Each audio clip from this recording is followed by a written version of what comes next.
Muy buenas noches, bienvenidos a Odisea. La política, igual que los mercados, se mueve por expectativas. Y a partir del acuerdo, cuya redacción minuciosa, específica, todavía no conocemos, de la Argentina con el Fondo Monetario Internacional, empiezan a formularse distintas expectativas, distintas hipótesis respecto del futuro, no solamente en los mercados, que ya se están comportando, de hecho, en el movimiento del dólar que se registró hoy, sino también en la política, en los actores de la política, en el gobierno, en la oposición, en los sindicatos, en la iglesia. Van delineando distintas estrategias o empiezan a esbozar distintas reacciones, no respecto de lo que pasó, sino más bien respecto de lo que creen que va a pasar. Y aquí hay una discusión central o una incógnita central que habrá que ir despejando con el tiempo. Y tiene que ver con cuál va a ser el nivel de caída de la actividad económica, eventualmente de recesión, que va a tener la economía argentina.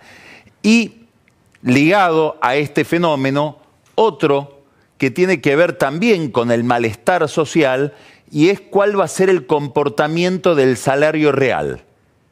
Dicho de otra manera, del poder adquisitivo. Es decir, cuánto va a caer o se va a mantener el poder adquisitivo del salario. No hay una sola imagen del futuro respecto de estas incógnitas. El gobierno calcula que va a haber 2 trimestres de caída en el nivel de actividad y que en el promedio, teniendo en cuenta ese bajón de 2 trimestres, el año va a cerrar más o menos con un 1% de crecimiento. Bastante menos del 2,5% que se calculaba cuando ya se suponía que iba a haber una retracción por la sequía. Ahora hay economistas que tienen una visión más sombría y creen que el crecimiento va a ser todavía menor, que el promedio general va a ser de medio punto. ¿Por qué? Porque antes de que se produjera la crisis financiera, que empezó el 25 de abril, con la corrida cambiaria regional, ya había una especie de enfriamiento leve, pero perceptible para esos economistas de la actividad económica. Quiere decir que acá tenemos una duda importante, cuál va a ser el nivel de dinamismo de la economía. La otra duda importante es cuál va a ser el comportamiento del salario real. ¿Por qué? Porque está demostrado que la imagen del gobierno fluctúa según el salario real y por eso en los primeros meses del año da la impresión de que a este gobierno le ocurren todas las catástrofes. ¿Por qué? Porque la gente está con salarios todavía viejos de las paritarias antiguas, pero precios actualizados nuevos, sobre todo después de las fiestas. ¿Cuál va a ser, otra pregunta, el nivel de inflación? Bueno, el acuerdo con el fondo plantea niveles de inflación bastante exigentes. Para el año que viene 17%, que puede ser un poco más de 17%. Llegar a junio más o menos en 20%. Nadie habla en el gobierno de cuál es el nivel de inflación pactado para este año, pero es más o menos del 27%. ¿Ese es el número? Hay economistas que dicen, no, este año va a ser por lo menos 30%. Bueno, 30% de inflación con un nivel de caída de la actividad económica va a generar mal humor. Sobre la caída del salario también hay una discusión. En el gobierno calculan que va a haber promedio una caída del 2%. Por supuesto va a ser más pronunciada en el sector público, donde las paritarias no van a registrar el nivel de actualización que sí registran los sindicatos de la actividad privada, a los cuales, aquellos que cerraron en 15%, se les concede ahora un 5% más automático, a cuenta de la revisión que haya el año que viene. Queda también una discusión entonces respecto de la inflación. Sobre el nivel de actividad hay otra polémica. ¿Cuál va a ser el comportamiento de la tasa de interés? Bueno, hay que mirar un documento que emitió el Banco Central el viernes pasado, extenso, donde una explicación casi literaria, por lo variada, por lo minuciosa, por lo académica, de cuál es el nuevo enfoque del Banco Central a partir de lo pactado con el Fondo. Un documento curioso, elaborado obviamente por Federico Sturzenegger, donde aparecen citas del propio Sturzenegger, que se cita a sí mismo en un libro con Eduardo Levi Yeyati. Bueno, ese documento es clave para entender el comportamiento de la política monetaria que el Banco Central pretende en el futuro, pero mientras tanto la tasa de interés va a estar muy alta un tiempo más.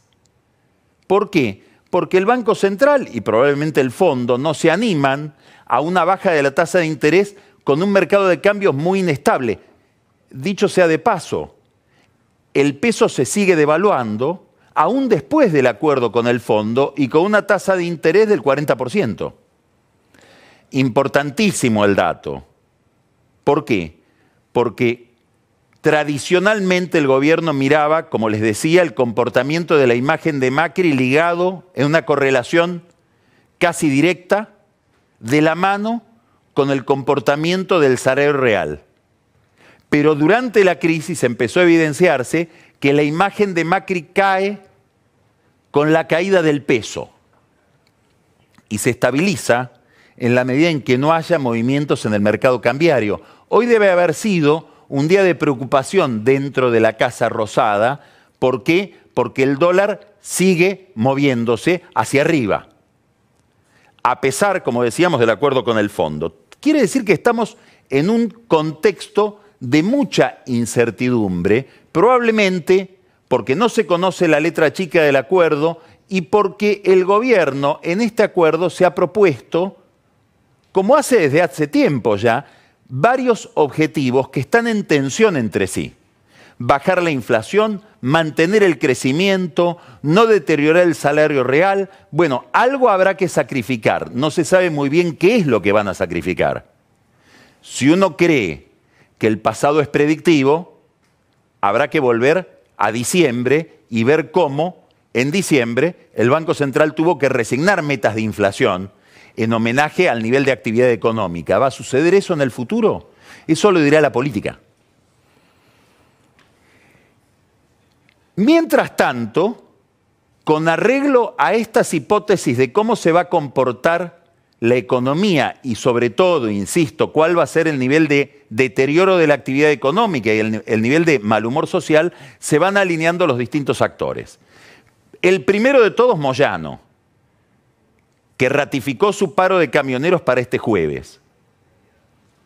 Incógnita ligado a esto, ¿qué va a hacer el Ministerio de Trabajo? Porque hay una conciliación obligatoria. ¿Va a haber un paro en el marco de una conciliación obligatoria? ¿Va a haber sanciones para Moyano? ¿Por qué declara un paro Moyano reclamando 27%, no 15 más 5, 27% de recomposición salarial? ¿Tiene que ver con el deterioro del salario de los camioneros? ¿O tiene que ver con las causas judiciales que avanzan y que él cree hace avanzar el gobierno? ¿Tiene que ver con la situación de Oca, donde él promete a algunos empresarios amigos volver a tener incidencia, tomar la empresa? Incógnitas alrededor de un personaje que está en el filo de la navaja.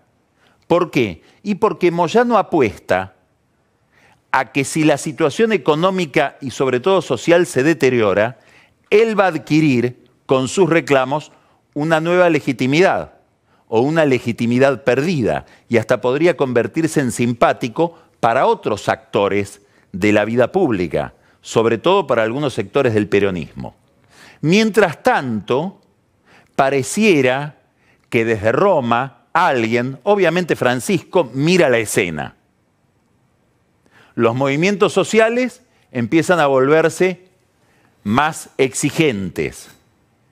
Juan Grabois, probablemente el dirigente social más ligado al Papa, tuvo una posición muy crítica respecto de la conferencia de prensa de dos funcionarios a los que él, peyorativamente, con una descalificación que tal vez debería evitar, dijo de apellidos raros, por Sturzenegger y Duhovne. Grabois, de los trabajadores de la economía popular, es decir, representante de un universo de informales, acaba de pedir la incorporación a la CGT.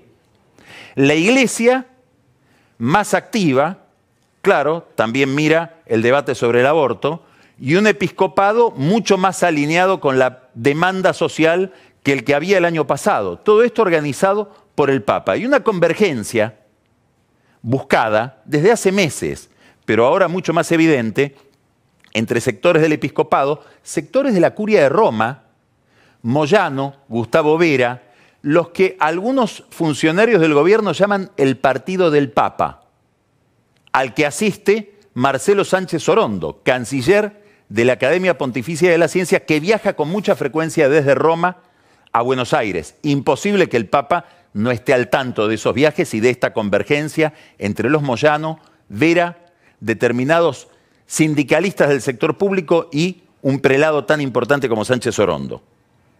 Quiere decir que se van alineando actores de la vida social, sindical, religiosa, alrededor de una hipótesis sombría sobre la economía, que no termina de creer que la crisis está cerrada, que lo peor ya pasó, como dice Macri. Frente a estos sectores, otros que no quieren quedar arrastrados por Moyano y que están buscando que el gobierno tienda un puente de diálogo para justificar su cooperación con el gobierno.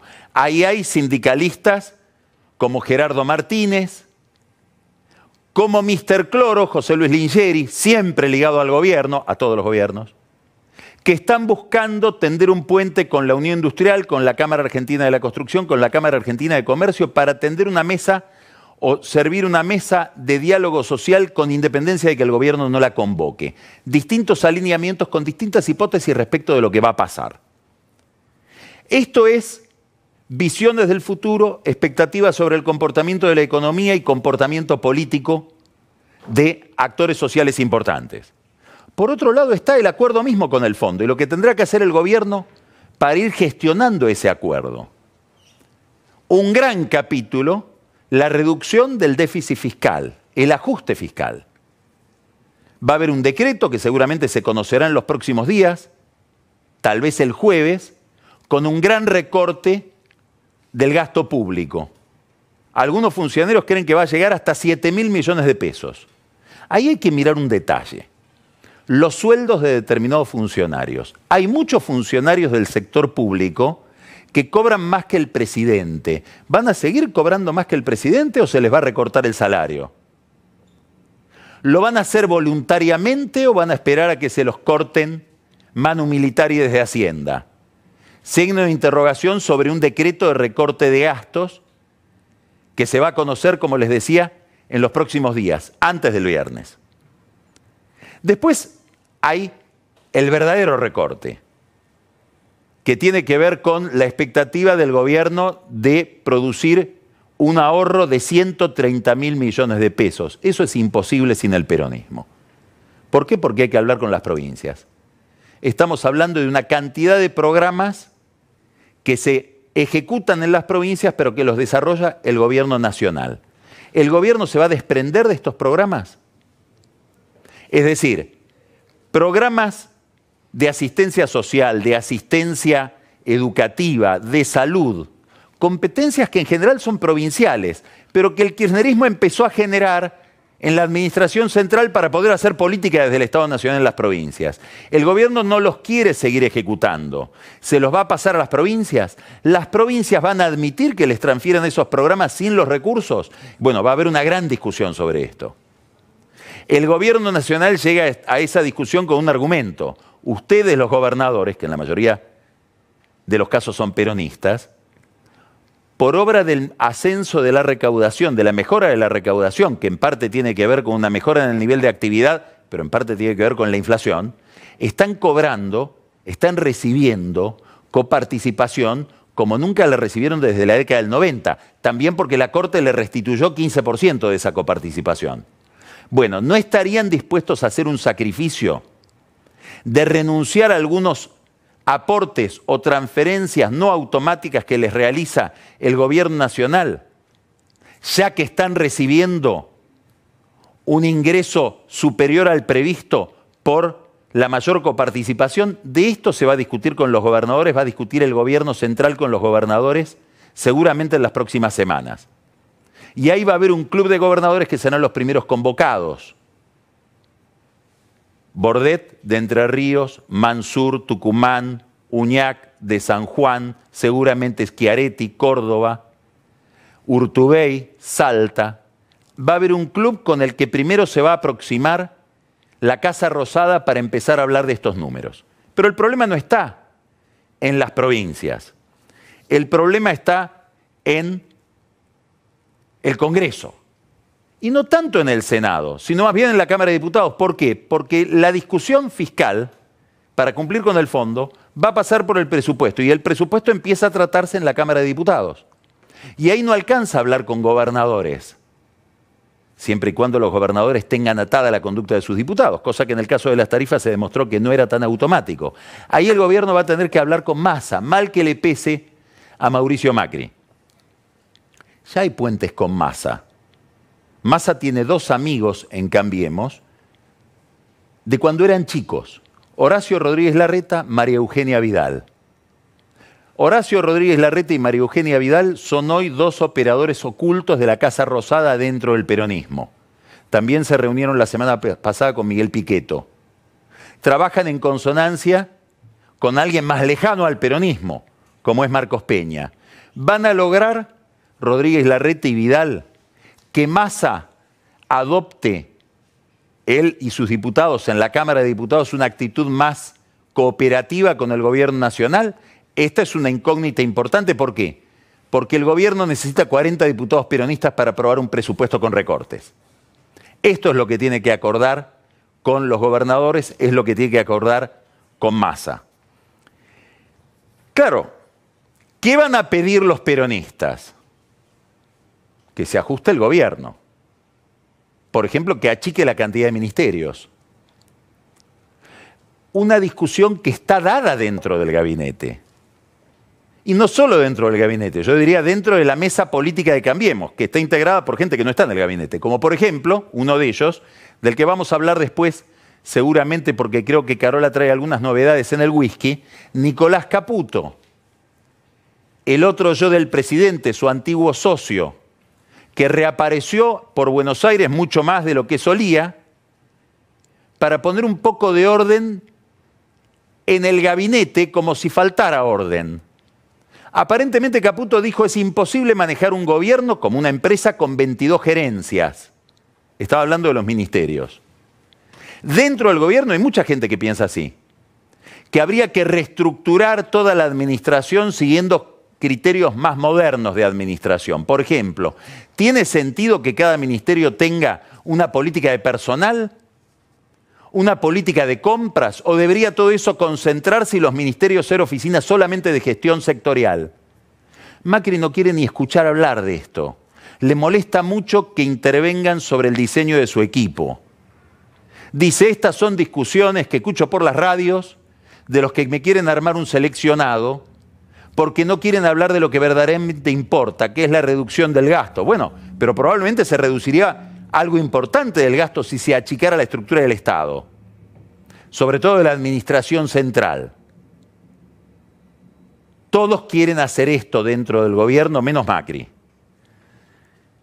Hay otra discusión que va a plantear el peronismo, y esta discusión parece fiscal, pero como toda discusión fiscal es una discusión de poder, y como toda discusión de poder es una discusión sobre los votos. La obra pública.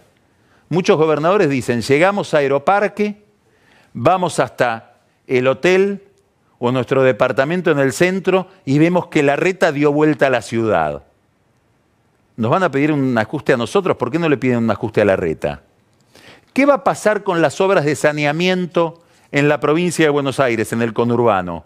Bueno, la gran promesa de Macri era llegar a que el 90% de los bonaerenses tengan agua y cloacas. Ahí mira Mr. Cloro, porque son recursos, muchísimos recursos, que van a AISA, la empresa que maneja él casi como si fuera su caja. Bueno, los gobernadores, con independencia de que Lingeri sea peronista, dicen: ¿por qué no recortan un poco ahí? Macri tendrá que resignar algo de obra pública. ¿Alcanzan con los corredores viales del programa de propiedad participada para ganarle la elección al peronismo con asfalto, como era el sueño de él cuando llegó al poder. Y hablando del asfalto, el asfalto es un combustible, se hace con petróleo, se hace con combustibles. ¿Qué pasa con el precio de los combustibles y el precio del petróleo? ¿Es compatible el nivel de inflación que pretende el gobierno con el nivel de devaluación y el nivel de ajuste en el precio del petróleo que ha habido en los últimos meses? Discusión que tendrán que darse dentro de la Casa de Gobierno, sobre todo con Aranguren. Un programa complejo, el que pactó el gobierno con el fondo, una negociación difícil la que viene con el peronismo, sobre todo porque, a pesar de lo que dice Macri, no hay una única receta. Alrededor de Miguel Pichetto hay un equipo económico que piensa distinto del equipo económico de Macri. Ahí están economistas como Miguel Peirano, como Javier Alvaredo, como Chodos. Se aproxima Diego Bocio. Miren la economía con una lógica distinta de la del ajuste fiscal. Por lo tanto, lo que hay que identificar, más que las ideas, son los intereses del peronismo. Macri tendrá que encontrar, si encuentra asociar al peronismo, a los gobernadores, a los diputados, al peronismo no kirchnerista, con alguna faceta, con alguna dimensión de su proyecto de poder. ¿Por qué? Porque en política los acuerdos, vamos a ponerlo en otros términos, el consenso, la paz, no proviene de un acuerdo ideológico, no proviene de una convergencia de voluntades. La paz suele ser el resultado de un equilibrio de fuerzas. Y es eso lo que tiene que encontrar Macri si es que le quiere cumplir a Christine Lagarde y si quiere, el año que viene, intentar la reelección.